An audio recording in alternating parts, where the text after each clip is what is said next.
Welcome to this reversed devlog. Why reversed? Simply because I totally forgot to do one until the game was finished. And given that I have an amazing accent, I will leave you with someone who handles English better than me.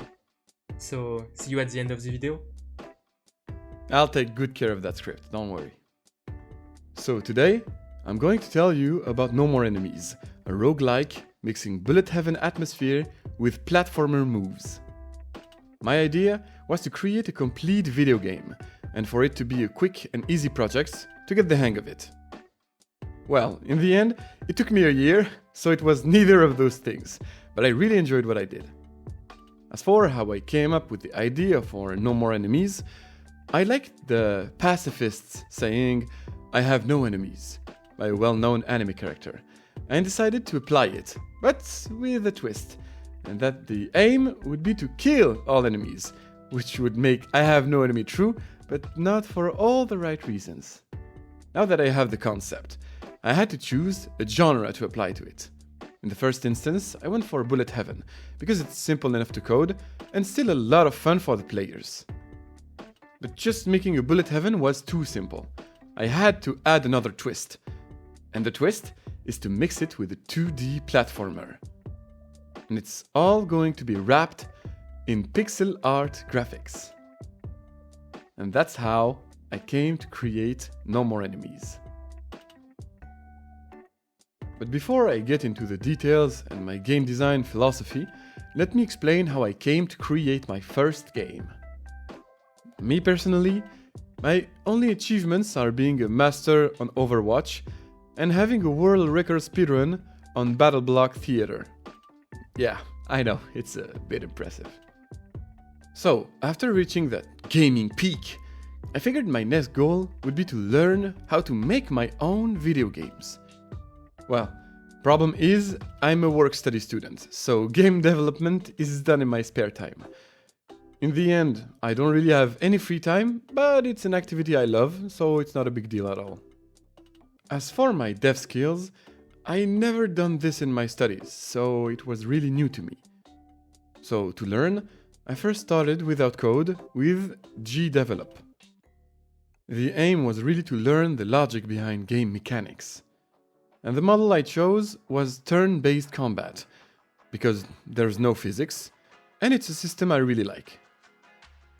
Then, I thought it was time to learn how to code.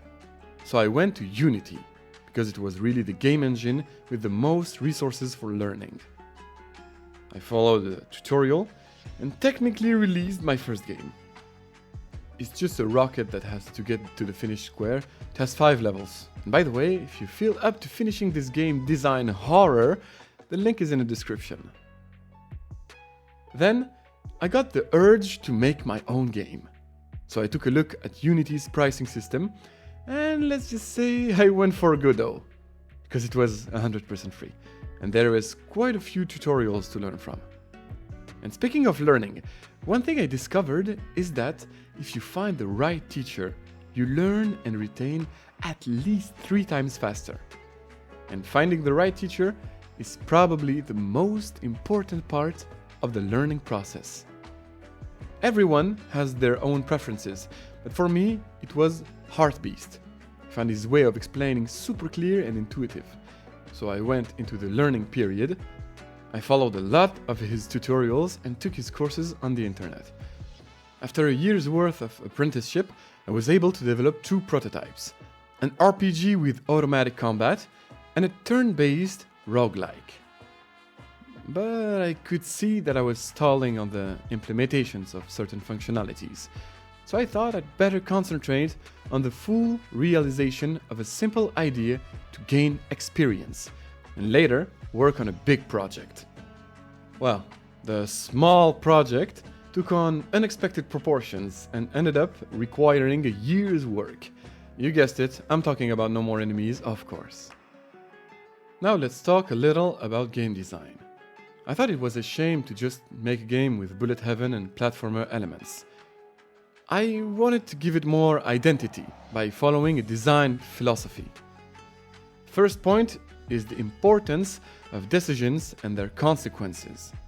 The idea is quite simple. If choices have no consequences, then why make them? And I hate that thought.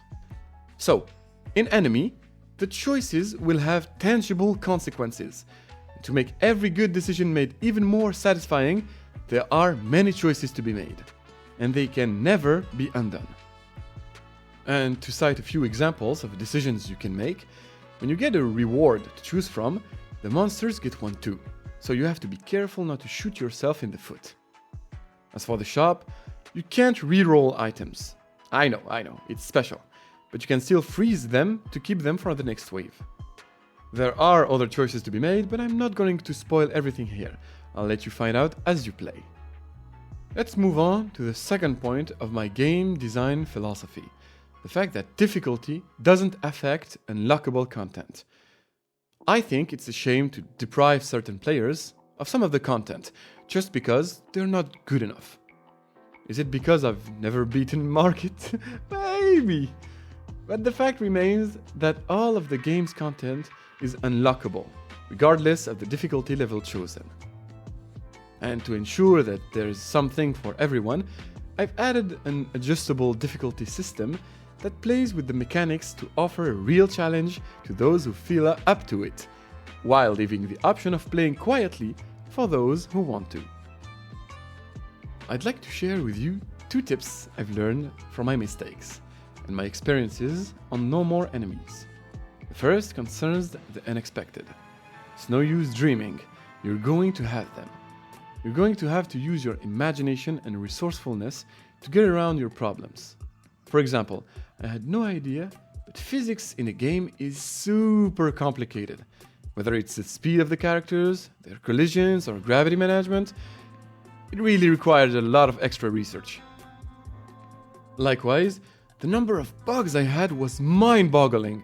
Whether it was strange collisions when changing animations, items that worked strangely, or monsters that were out of control, like this snake here. Well, actually, I kept him because I really liked the look of him. To help you, there's always the old Reddit threads or the documentation, which will be your best friends. And don't hesitate to join game dev discords, because in this business, helping each other is so good. Also, if you're planning to upload on Steam and you've never done it before, don't make my mistake and think about Steam features in advance, so you don't have to go through the trouble of readjusting everything to make it work. And that ties it with the second tip, planning. It's in the name. If you want to release your game, plan ahead. A release doesn't just happen when you finish the game. It has to be planned. The same goes for marketing. If you love your game, make the effort to promote it. Show the world how well made your game is. In the same vein, check release dates. Make sure it's not at the same time as a big game release so you don't get overshadowed. To help you plan, there's the retro planning tool, for example. It consists of starting the game's release date and working out from that date everything you need to do from now on to get the game out on time. Speaking of release, let me explain my plans for the future of No More Enemies. First and foremost, I want to continue posting content on the game, which I'm very proud of. Of course, it also means doing everything I can to ensure a release as bug-free as possible. This means correcting and balancing the game so that it's at its best. And if a lot of people like the game, I plan to improve the concept by adding more characters and mechanics. And really, I'm looking forward to showing you the game, which comes out on January 10th. I hope you have enjoyed this reverse devlog concept, and if you are interested in the game, don't forget to wishlist No More Enemies on Steam.